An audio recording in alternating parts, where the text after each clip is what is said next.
लगभग 1.5-2% gap up के साथ स्टॉक ट्रेड कर रहा है। काफी शानदार क्वार्टरली रिजल्ट्स रहे हैं, एक्सपेक्टेशन से बेहतर क्वार्टरली नंबर्स रहे हैं। जहां तक कि एनआईए का सवाल है, 15% की ग्रोथ और मुनाफा लगभग 17% की ग्रोथ के साथ आपको बढ़ता हुआ दिखाई पड़ा है।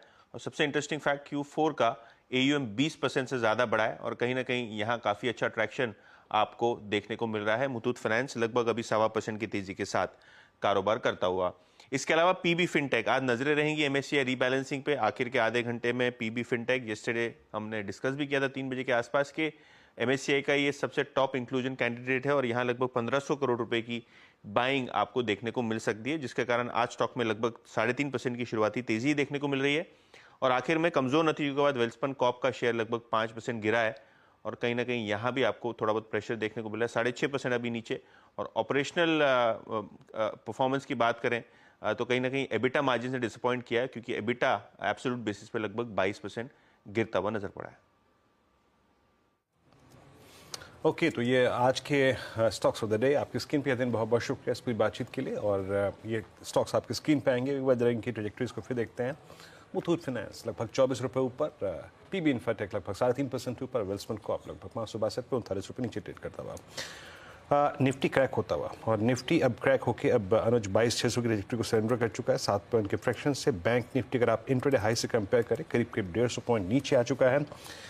दिक्कत का सबब एक निफ्टी का जो था, that was I think Nifty IT. Anuj, Nifty IT अब एक टिपिकल इन्वर्टेड फ्लैग का ब्रेकडाउन देता हुआ, यानी अप्रैल मिड से जो कंसोलिडेशन था वो भी क्रैक हो गया डाउन साइड में। ये कितना अब जैसे कि आपने सुबह एक बात कही थी कि टिल इलेक्शन, यूएस इलेक्शंस, शायद आपको ये बाइंग का मौका दे, आपको चुनाव करना पड़ेगा। नहीं देखिए, हाँ वो है कि ये आपको पोर्टफोलियो बनाना पड़ेगा विद द नॉलेज कि मेरे पोर्टफोलियो में थोड़ा हिट आएगा, लेकिन इलेक्शन तक थोड़ा सा नर्वसनेस रहेगी निफ्टी आईटी में।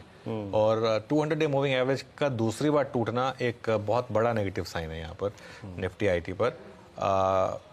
लेकिन अगर हिस्ट्री रिपीट हुई, पिछली 2 बार यूएस के इलेक्शन में यही हुआ है कि जाते हुए इलेक्शन में वीक, लेकिन इलेक्शन के बाद रैली, ठीक है। अब वो इस बार होगा या नहीं होगा पता नहीं, लेकिन चार्ट पैटर्न जो है थोड़े से वीक हुए। वैसे मेरा मानना ये भी अभी भी यही है कि आपके पोर्टफोलियो का 20-25% अभी भी आईटी में होना चाहिए, लॉन्ग टर्म पोर्टफोलियो का, शॉर्ट टर्म का नहीं। शॉर्ट टर्म में तो आपको एडजस्टमेंट्स करने होते हैं, लॉन्ग टर्म पोर्टफोलियो का।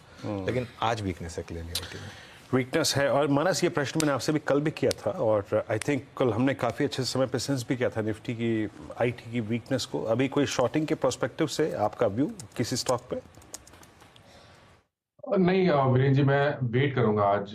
मेरे ख्याल से शॉर्ट नहीं करना चाहिए। ऐसा हो सकता है कि लोअर लेवल पे आईटी स्टॉक्स में बाइंग देखने को मिल जाए, हालांकि अभी तक का पैटर्न वीक है, बट आई थिंक शॉर्ट थोड़ा अवॉइड करना चाहिए। ओके, थोड़ा अवॉइड करना चाहिए। मीनवाइल मार्केट थोड़ा वॉलेटाइल है, 22,600 पर निफ्टी एक बार फिर रिक्लेम करने की कोशिश कर रहा है। देख लेते हैं आज का दिन पूरा कैसे रहता है। पर गुजरात गैस लेकर आई है, आई थिंक एकदम से सडन मूव आया गुजरात गैस में, और एक सडन मूव आया बजाज ग्रुप के दोनों ट्विंस में, बजाज फाइनेंस और बजाज फिनसर्व में, खास तौर से बजाज फाइनेंस में। बजाज फाइनेंस का चार्ट एक बार देख लेते हैं। गाबा सर, बजाज फाइनेंस कोई व्यू यहाँ पर? बजाज फाइनेंस, वेल यार बजाज फाइनेंस पे एक एग्रेसिव कॉल है, बन सकता है ये शॉर्ट स्क्वीज है। ट्रेड कर रहा है 6729, स्टॉप होगा 6700, सिर्फ 29 रुपीज का। अगर अप्रूव मिले तो first technical target 6800, second technical target 6850। क्षमता रखता है ऊपर जाने की, लेकिन 6800 के लिए एक अच्छा सिंपल ट्रेड बनता है बजाज फाइनेंस में। ओके, बिल्कुल। चलिए अब एक काम करते हैं, हमारे पैनल को